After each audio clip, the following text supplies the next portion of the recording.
Good evening. First tonight, the people from the Northwest who are already in London with many others on their way to pay their final respects to the Queen. Good evening. There have been poignant scenes in London throughout the day. Crowds lined the streets to watch Her Majesty's coffin go past. Her family walked in steps solemnly behind the cortege as it made its way to Westminster Hall. There, the Queen will lie in state until the day of her funeral. Meanwhile, in our region, we'll hear from the children in Preston who watched history unfold on the big screen at school. They will surely never forget that. We'll hear about the Queen's very special relationship with the city of Chester. And Muslims in Manchester would very much like the new king to come back up north to see them again. And we hear fond memories of the Queen from some of our region's most senior citizens. So please stay with us, but we start tonight with our correspondent Leisha McNally reporting on an emotional day for our nation, wherever you happen to be. A long, long wait, a long way from home. But for people from the Northwest who have travelled to Westminster, this queue is their chance to say goodbye to their Queen, now lying in state in Parliament. I've come from Warrington because she's been everybody's nan. She's been everybody's great-grandmother, the greatest lady in the world for me.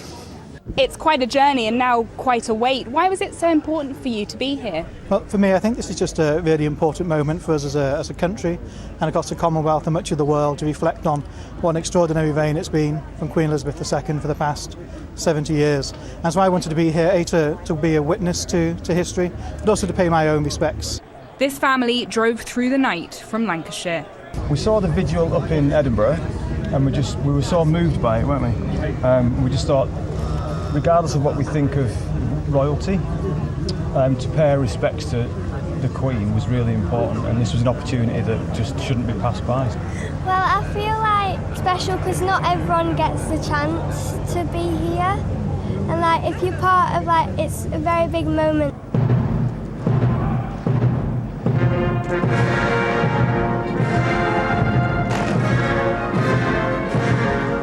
This big moment began at lunchtime as Elizabeth II left her home of 70 years for the final time. A ceremonial procession along the Mall. A final clap from the watching crowd. And into the ancient vastness of Westminster Hall, Parliament's oldest building, where our region's MPs were among the first invited to pay their respects. Her commitment at the very beginning was one of a lifetime of service, and that is exactly what she did. Up until 2 days before she passed, she was installing her 15th Prime Minister. And so saying thank you, ma'am, for that lifetime of service is something that is going to be incredibly dear.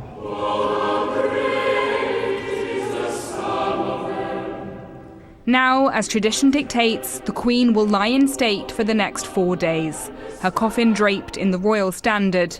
And as the queue to file past her finally began moving this afternoon, the long wait was bothering no one. She's given so much to this country for over 70 years, and I think if I could just give a few hours of my time to just wait in a queue and then go past it, be able to see her for one last time, I don't see why I couldn't do that, so that's why I've come. The atmosphere is really nice, actually. I mean, been here since about 1:45 in the morning, and it's been fun. I mean, I don't know a single person here, but we've just bonded over so many things, and everyone's just lovely, as you can see. And still, the crowds keep coming. The queue already stretching for hundreds of metres across the river from the Houses of Parliament, expected to grow many miles in the days ahead as hundreds of thousands of people come to pay their respects.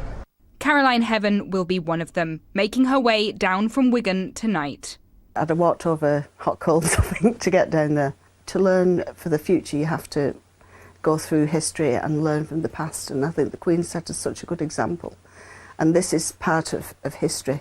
You know, and I could say, I've been down to London, I've seen the Queen lying in state, and it's my small part that I want to play. But making the journey could get increasingly crowded. many choosing to mark the end of this era from our region instead. At Queen's Drive Primary in Preston, they gathered to remember their namesake in the school hall.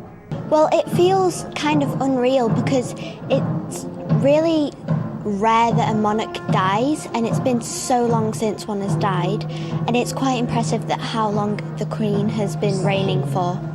But it's quite sad because she's been the longest reigning monarch, and nobody really knows anyone else who's been their Queen or King. The Queen was not just the Queen for us, it was the Queen of the Commonwealth as well. I lost the children. They were very conscious of the corgis, so they wanted to know who was going to look after the corgis, and little questions like that. So we also talked about obviously the ascension of the King, King Charles III, and also looking forward to the future as well. And on the River Mersey, the sound of salute. As all working vessels paused to blow their whistle for the late sovereign. Tonight, she lies in state in Parliament, her people passing and pausing for a final farewell. Leisha McNally, ITV News, Westminster. Well, we're pleased to welcome to the studio someone tonight who is going to those very solemn ceremonies in London as part of her official duties. Diane Hawkins is the Lord Lieutenant of Greater Manchester. Welcome to Granada Reports.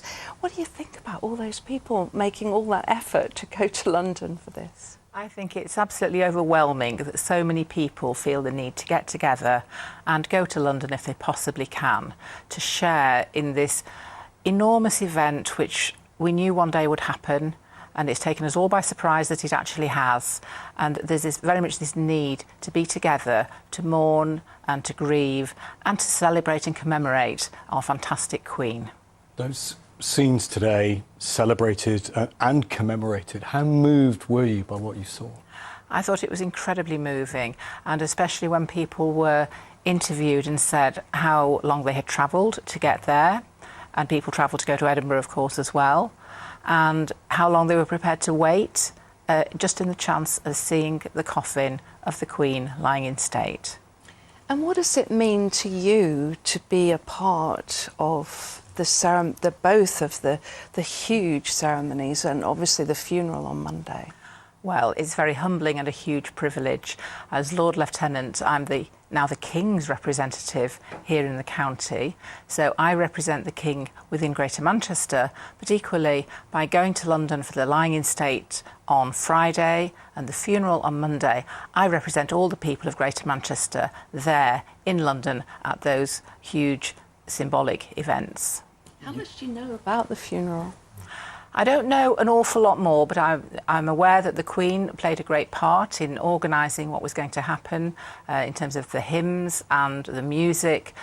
Even the hearse that she was met last night at Northolt, that was designed, and she knew about that, and it was the first time it was used for a royal funeral. So she had a great hand in that.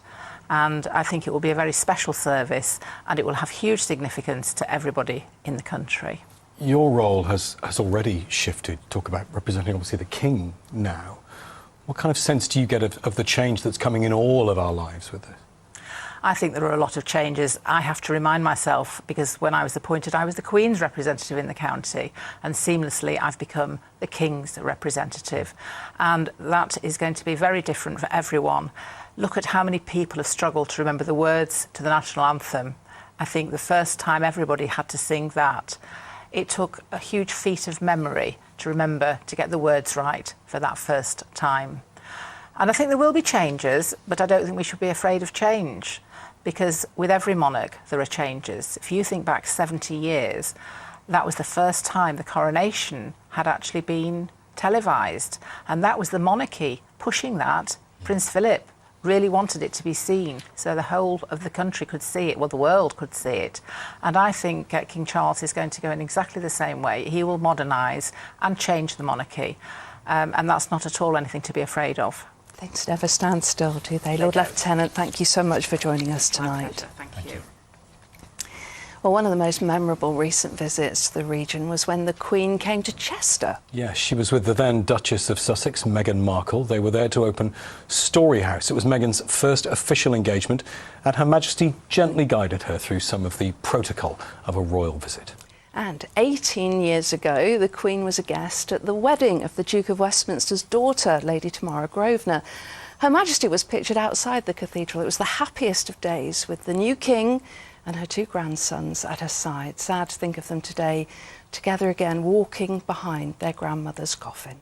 Our correspondent Anne O'Connor looks at the Queen's and the royal family's long links to Chester.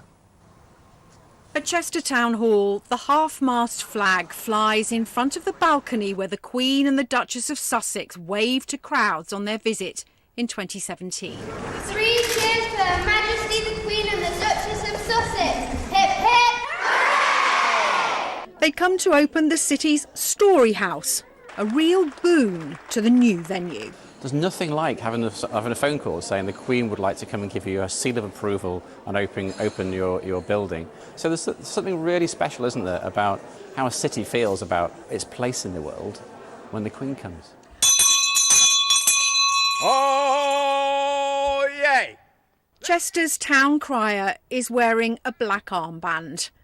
King George V, Charles Dickens, King Charles I. And listing all those who, like the monarch, have visited the Roman city. So indeed should you. He says there are royal links here from the cradle to the grave. A Chester person might be born in the Countess of Chester Hospital, be christened in the cathedral, named as such by King Henry VIII, and he might go to school in the King's School, or if it's she, in the Queen's School, and learn sport in the King George V Sports Hub. So every aspect of Chester is covered by royalty.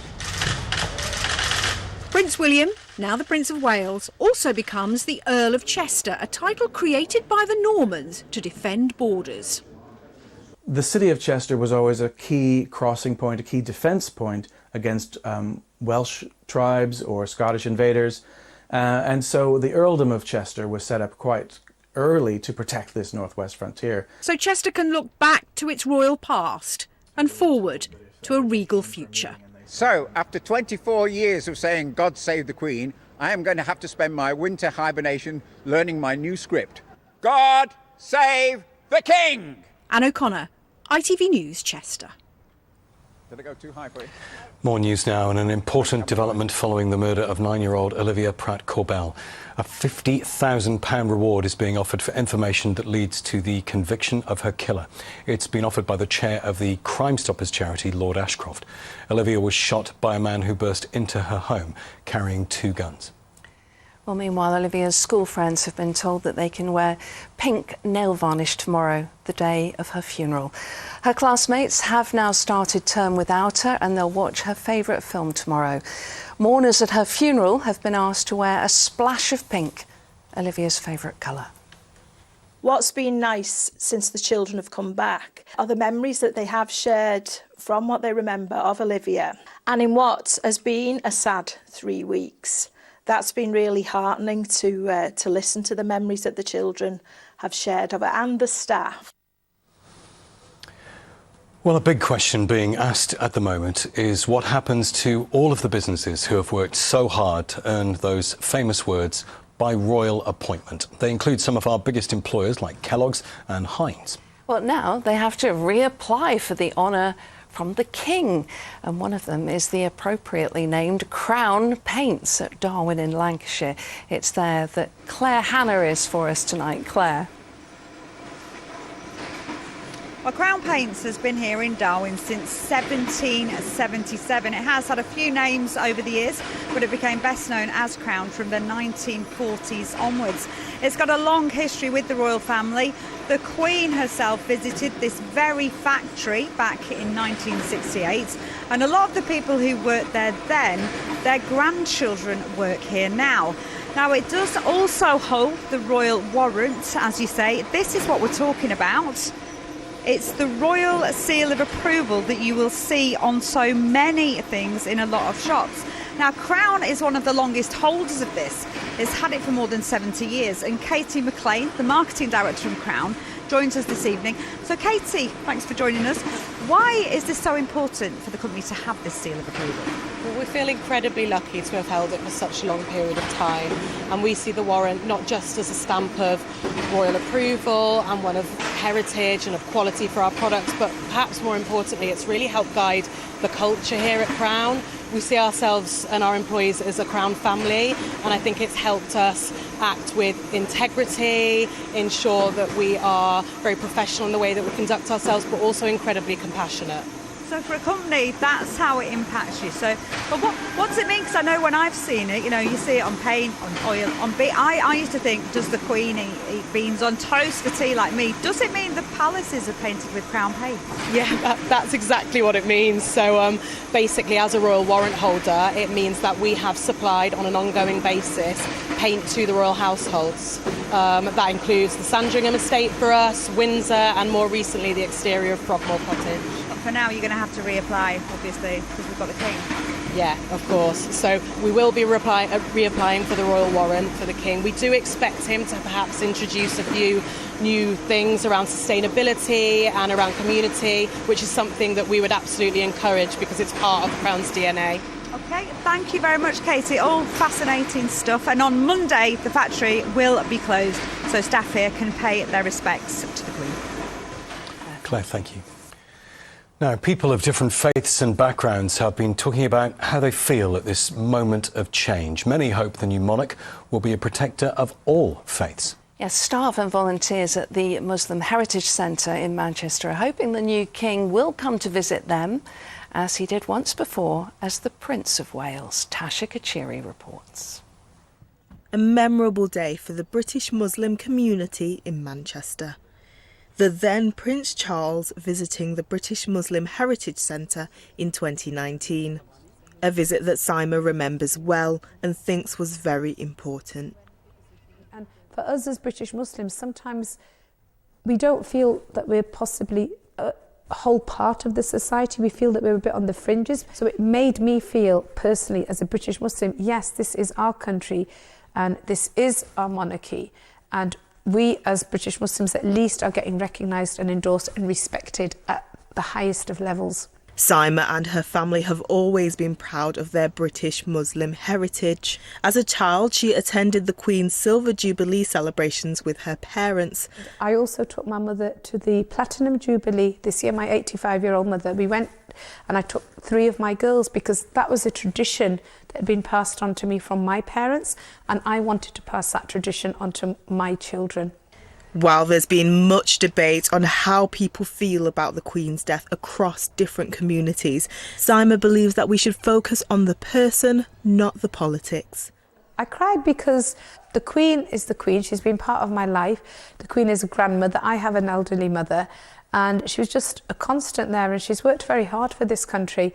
Safiq Sadiq led a tour for the then Prince, showing him around the exhibition centre, highlighting the work that British Muslims have done for the country. He seemed very nice, he seemed genuine, and you could tell he was interested, like genuinely he was interested. He was listening, and he even made some remarks that he was amazed at some of the facts. And he even mentioned in another speech of his that, you know, there's a great debt that the people of Britain owe to Islamic civilization. Nothing would give me greater pleasure than to unveil this. When he left, I said to King Charles, I hope you do visit us again. And he said to me, Inshallah, which means in Arabic, God willing. So that took me aback because I was very surprised that he would understand or know how to use that terminology in the correct context, which he did. Among King Charles III's many titles is Defender of the Faith, a title that many think will grow to protector of all faiths. It's everybody. Britain is not just white British. Britain is everybody, and it's different colours, it's different nationalities, and that puts the great in Great Britain. Tasha Kachiri, ITV News, Manchester. Yeah, well said. Now, if you think your memories fade as you get older, you haven't met some of the residents of the Formby Manor Care Centre, including Marjorie Hodnett, who is an incredible 108. It is incredible. And another resident, 98-year-old Ron Barry, can remember the funeral of the Queen's grandfather, George V, in 1936. Anna Yosef went to meet them.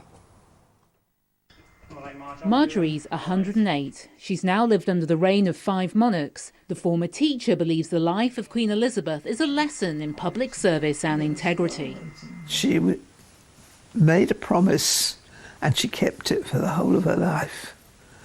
She said she would do all she could, you know, for the good of the people, and she did. And I think that if you make a promise, you must keep it.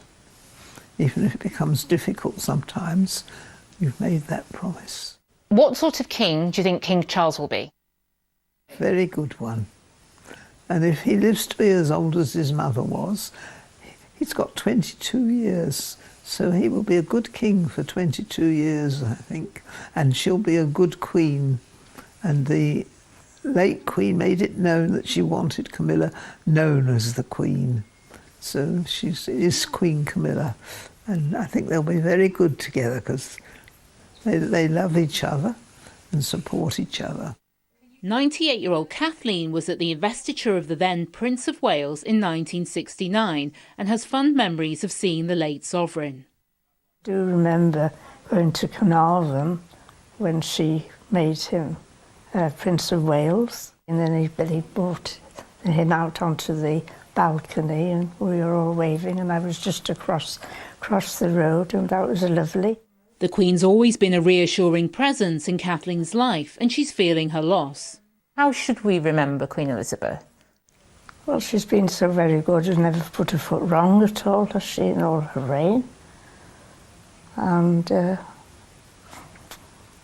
her to cry now. And it's sad now that she's gone. 98-year-old Ron recalls how the young Princess Elizabeth made a big impression on him. As a child, as a real child, I had myself being married to the Queen. I didn't know what marriage was then, but I felt that I should be married to the Queen. Ron also has memories of paying his respects to the late Queen's grandfather in 1936. I remember watching King George V lying in state. We were to go to his funeral, but the weather was so bad that my father said, no, not in weather like this. And we had to abandon the idea. But I've got fond memories of going up to London and standing outside the gates of Buckingham Palace. And I was always pleased and proud to be in with the crowd. Audrey's 95. She feels fortunate to have seen the Queen on several occasions. It's a trophy under the colour when she was riding down the Mall on a horse. I think that was the most memorable time because she looked so marvellous on that horse. Why do you think it's so important that we have this period of mourning for the Queen? I think it is very important because she's done an awful lot for this country, hasn't she? The way she's travelled and helped to make us great. God save our gracious Queen. As residents gather to mark the start of a new era, they hold dear the past monarch, gone but not forgotten. Anna Yosef, ITV News, Formby. Wonderful memories. Now the weather with Jo. Hello, a very good evening to you. Some nice spells of sunshine here and there to round things off this evening. The next few days and nights will feel noticeably fresher. Temperatures are down to and below average for the time of year. There could even be a touch of frost here and there, and certainly due to wake up to each morning on the grass. And in one or two spots, a few mist and fog patches developing. Fresher days and some sunshine, with high pressure tending to dominate things as we go towards the weekend. The jet stream just dipping to the south, and that will push a few showers to eastern coasts. But for us in the west of the the country. Lots of dry weather ahead over the next few days and nights, with some sunshine to look forward to. Could be the best part of the day for some of us this evening. And then as dusk draws in, slightly more cloud perhaps in one or two spots, a northerly breeze, a few shallow mist or fog patches developing here and there before dawn. And temperature-wise, probably dipping to around 8 or 9 Celsius rurally. Last night it got down to 5 degrees, and we'll notice the next few nights will feel just a little bit chillier. Should be dry as we roll into tomorrow, with a breeze along the coast particularly. And the sun times for tomorrow, it's rising at 6:43, setting just before 7:30 tomorrow evening. Tomorrow then, perhaps a misty start where you are, but it should be dry. The sun will get out quite promptly. Winds are falling light inland, but breezy along the coast tomorrow, and into the afternoon we'll pick up slightly more cloud, but it should stay dry for northwest England and the Isle of Man tomorrow afternoon. Temperature-wise, perhaps getting to around 17 degrees, which is just below average for the time of year. It's beginning to feel cooler as we approach the weekend, but staying largely dry as we go into tomorrow night. Looking ahead, Friday, perhaps a cloudy day, but dry and cool. Saturday and Sunday doing quite well. Temperatures on the cool side once more. Winds just dropping out though, so some nice sunshine to look forward to on Saturday in particular. Bye-bye. Thank you, Jo. Finally tonight, we have been very touched by how many of you have shared your memories of the Queen. Steve McGowan says, "I've watched nothing else but programmes about our Queen since her passing, and the more I watch, the more I realise what and who she was. Quite simply, an awesome lady I will always respect." Yeah, thanks to Malcolm Mersel, who lives in Alford near Chester. He says the Queen's coronation was the first time most of us village kids had ever even seen a television set. In our little village hall, they set up a 12-inch television for us kids to watch, and I still remember it so clearly. Big TV back then. And Lynn says, "I remember lining the streets in 1977 for the Silver Jubilee by the Metropolitan Cathedral in Liverpool. I also caught a quick glimpse of the Queen on her final visit to Liverpool outside the town hall." Please keep your memories coming to us. We really appreciate every one of them. Good night. Good night.